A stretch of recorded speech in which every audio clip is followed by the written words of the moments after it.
Hello there, kia ora. Yesterday, the government announced a raft of new changes that will directly impact those on benefits. Once again, showing the National Party is the party of Bene bashing when they want to distract from being the party that enables racism or public complaints about their coalition partners. During the press conference, Social Development Minister Louise Upson said, "Our social welfare systems will always be a safety net that catches people if they fall," as they introduced a range of obligation failure punishments for people in need of that safety net. It's like having the fire department show up and saying they'll refuse to put out a burning house if they can't prove there's a smoke alarm inside, or an ambulance refusing to save someone's life if they can't prove they didn't go for a jog that morning for their health. These new punitive rules include extending the time a beneficiary has an obligation failure held against them by an extra 12 months, making it much more likely that they'll see sanctions hit their benefits, sanction levels which are already at record highs. Forcing job seekers to reapply every 6 months, adding to the workload of MSD staff to ensure files are being checked constantly, making it mandatory that all work-ready beneficiaries have job seeker profiles before they get any help in any way. A limit on the way that beneficiaries are actually allowed to spend money, with a new money management sanction that can only be used on a limited range of essential products and services. Because they seem to think that anyone on a benefit isn't smart or responsible enough to spend money in a way that will see their bills get paid. And a new community work experience sanction that requires beneficiaries to build skills and confidence to help them get a job, neither of which are much use when there are not enough jobs.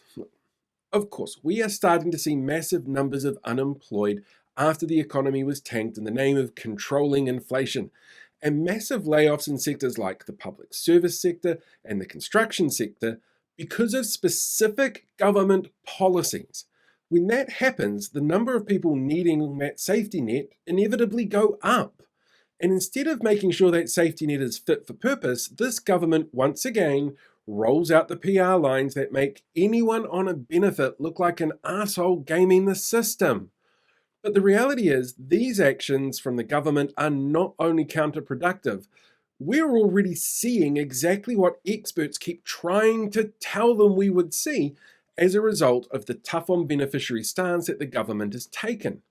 For one thing, benefit sanctions do nothing to encourage people to find work, especially if there's limited work available.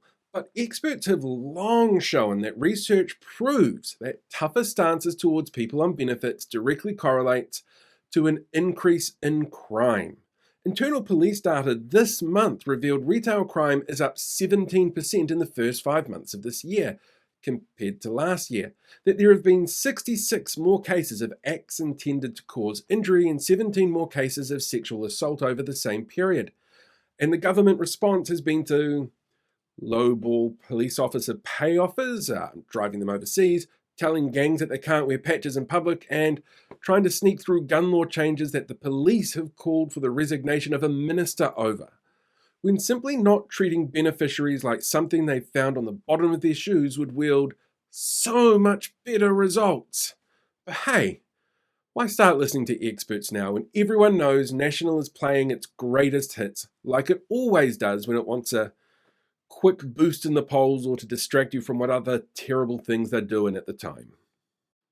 Oh, hey there, YouTube viewer. Look, the rant on whatever today's video was on is over and done with. But before you go, I want to give you a little bit of a sneak peek at something for Friday. On Friday night at 8 o'clock, doing a live stream, we were talking to a whole bunch of different people about a whole bunch of different things, as is often the case.